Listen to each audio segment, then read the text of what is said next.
Hey guys, Lee, D-Man Smith here once again. So I just thought I'd give another quick chat. We've obviously finished Intel Extreme Masters San Jose, and I wanted to go through like just how awesome, honestly, the event was overall. It was such good fun to cast, really, overall. I think you could tell probably on camera that's judging by a lot of the feedback, obviously through Twitter, Reddit, etc. It seems that you guys kind of enjoyed it. I know for a fact all of the casters there had a lot of fun with the actual event in the casting itself. It was really good fun. 420 patch in itself offers like obviously a new look at the game, a new way of things. So immediately coming into the event, everybody was, while we were prepared, we were kind of unprepared because we didn't know what we were going to expect. We didn't know what was going to come out of the teams. We didn't know how it would play out. Obviously, everybody's got their own opinion of, say, how it worked in solo queue and games they've spec'd and maybe scrims they've seen. But until you actually get that competitive matches going, you don't really know how it's going to work out.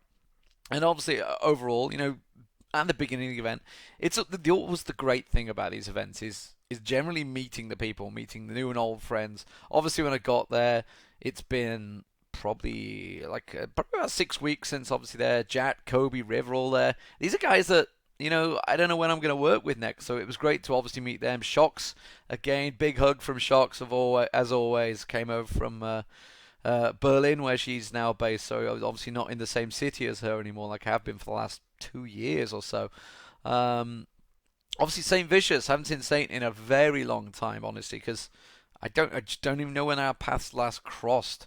But I do remember I have cast with Saint before. I had him, God, way back when I did Tales of the Lane actually with Jat. We had Saint Vicious on that then at one point. I think it was more of an interview than a cast. And I remember talking to him.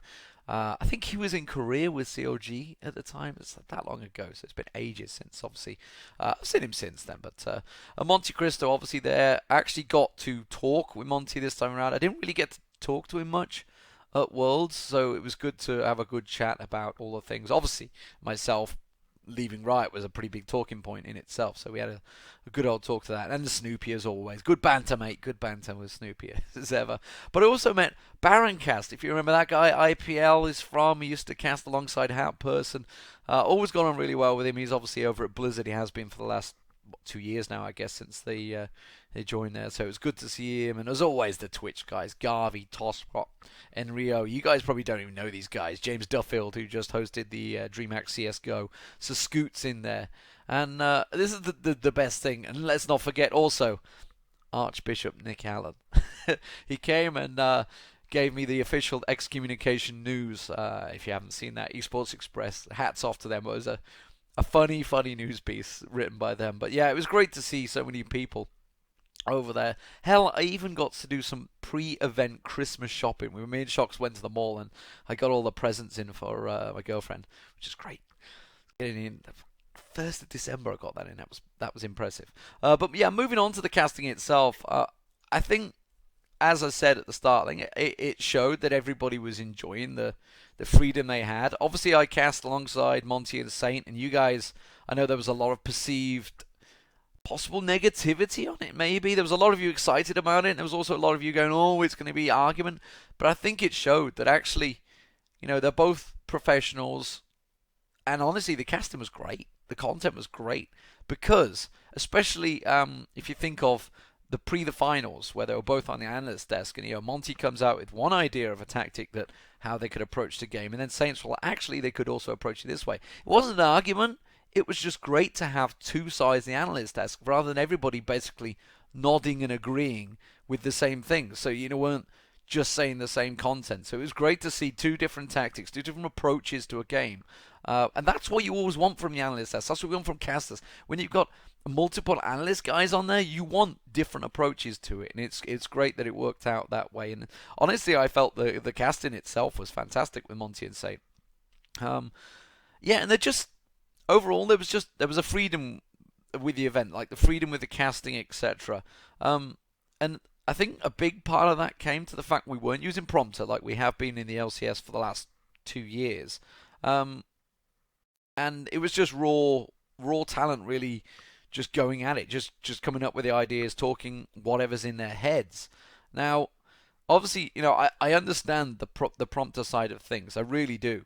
Because with a prompter, for you guys that don't know in the shoutcasting side, with a prompter, obviously, if you say have a video toss coming up, then you have a clear couple of lines set up, written by either yourselves, how you're going to speak it, or maybe a scriptwriter. There's scriptwriters all over the place in Riot will do this thing.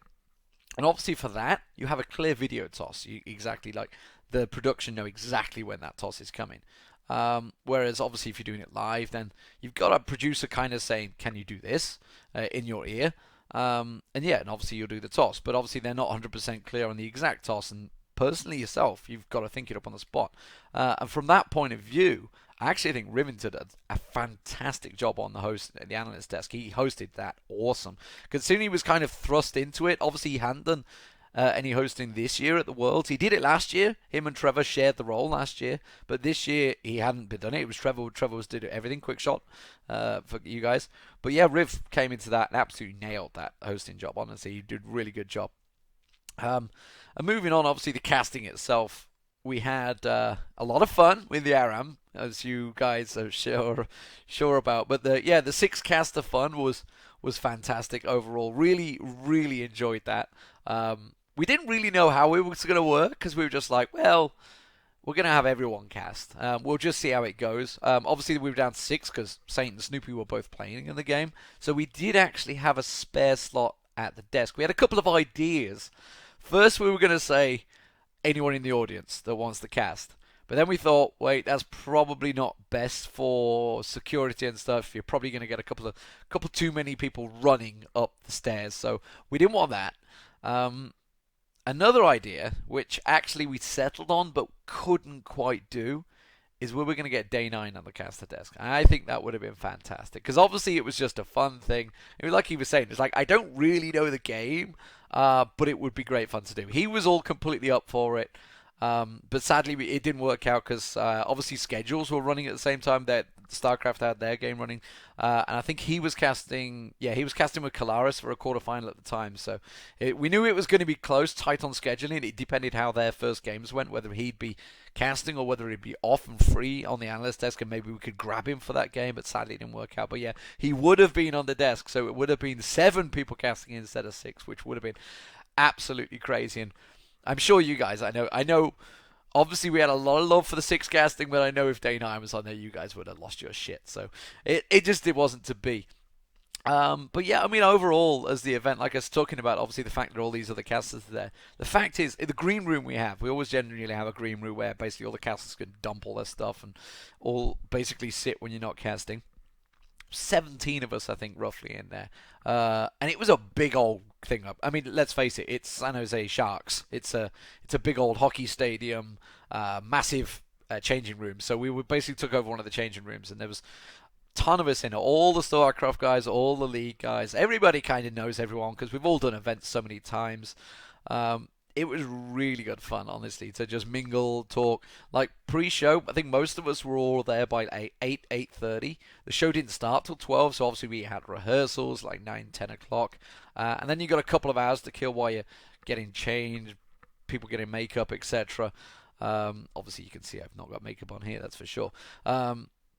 Yeah, so it is honestly the stories that get told. Obviously, people have been off. They'd gone and done their studio in Burbank and done stuff there for the StarCraft. So everybody got stories to tell. It was really, really good fun event, like a relaxing event. And even I distinctly remember Kobe. Kobe sat there going, "It doesn't feel like I'm working because it's just so relaxing right now." Yeah, and it's just like I think it showed. I think it came across. Everybody was just so relaxed and happy, but. And moving on, obviously talking about the teams, because that was, at the end of the day, that's what the event was about. It was about the teams attending, about Cloud9 going on and winning the Intel Extreme Masters San Jose. They're going to be able to represent you guys. North America are going to get represented now in Katowice, which would be fantastic. I think that's in March sometime.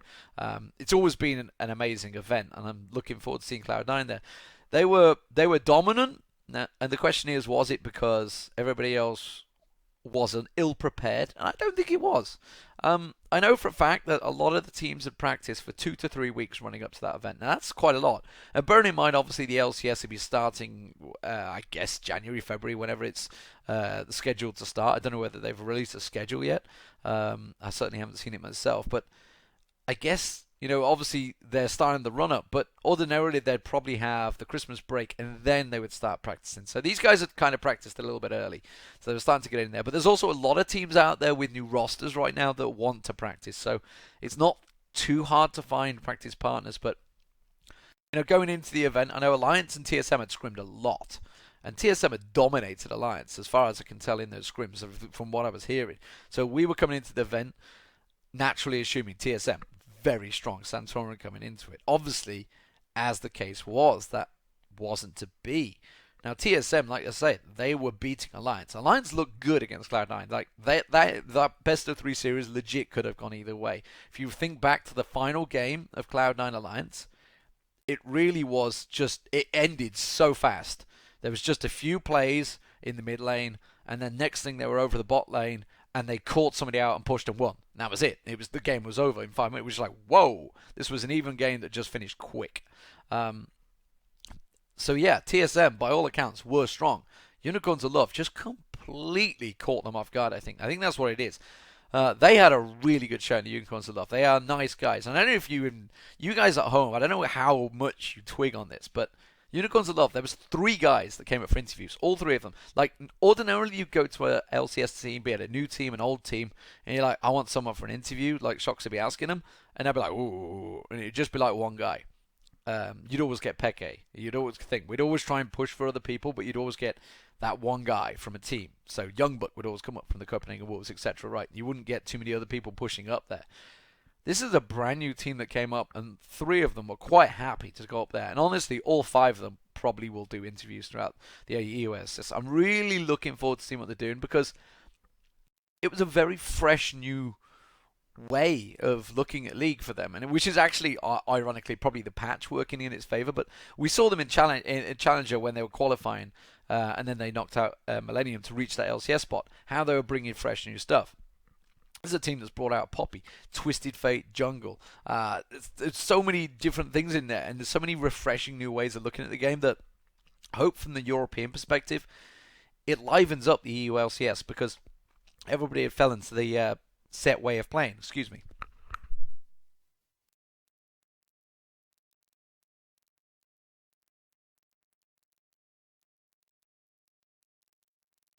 Apologies, I had to pause the cast there as the recording, because my voice is still not quite fully recovered.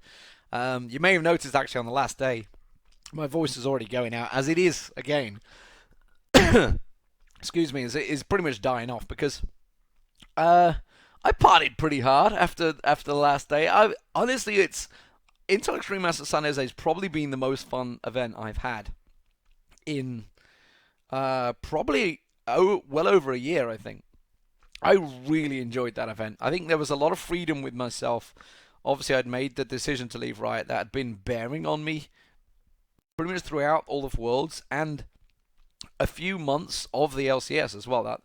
That there was quite a burden lifted, I think, is what it is, and that's probably why I enjoyed it so much and why I've had a great time. But yeah, going back to the teams, overall, I think certainly for the LCS, North America and Europe, it's looking pretty good. It really is. We're looking like we're going to get some entertaining stuff.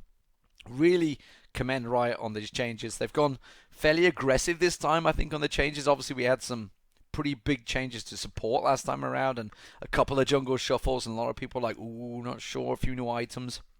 This time around, I think they've really shook things up, and it's actually, it made the game really quite fun to do, as opposed to like slow, steady grind. We did get that once with Alliance Cloud9. It started off very slow, 20 plus minutes first blood, but the Dragon definitely has changed a lot. It's clearly forced teams to like, okay, we need to fight now. This isn't like a case of we can sit back and trade. We have to fight for this one, and that's obviously where Alliance lost the, was it game 1, game 2? I'm not sure which one it was, where they basically, Cloud9 were about to get 5 stacks, and they were like, we need to fight. We cannot let them have this, or it's game over. So yeah, really good stuff. I'm looking like 421 changes are good as well, so I'm really looking to see how that goes. For me, obviously, IEM Cologne is probably the next step for me. That's coming up in 8 days' time, so really looking to see who is going to be there. Teams haven't been completely decided yet, but it's looking good so far, and obviously we're going to all be there to cast that. So it'll be great close just before Christmas. Looking forward to seeing you there, and just one last thing for Fwiz, who was saying my room is messy. This is actually my spare room. This isn't my bedroom. This is not my bed behind me here. This is a spare bed that's just if anyway have visitors. And all this crap behind me here, this is pre-used, done stuff that actually probably could go in the bin, but it's all pretty good. I can see like 2 3 Steel series headsets there, Poros, and of course this fan. In case you're unsure, Cologne gets pretty warm in the winter. In the summer, you need these fans. So thanks, Fwiz, for making notes of my messy bedroom. Thanks everybody else for watching. I will continue to do these vlogs. Hopefully, I'll do one next week pre-Cologne. So that's be next time. Thanks for watching, guys. See you soon.